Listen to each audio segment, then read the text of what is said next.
This is our poster. The legend of the Catalan flag. There is a popular legend about the Catalan flag. It says that Israel pillars in the 9th century created.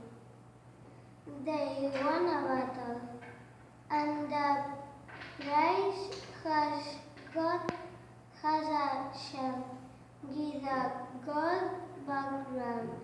The legend says that the King Carlos with a one hand painted the shell with his finger still covered in blood with the first red part in his nose.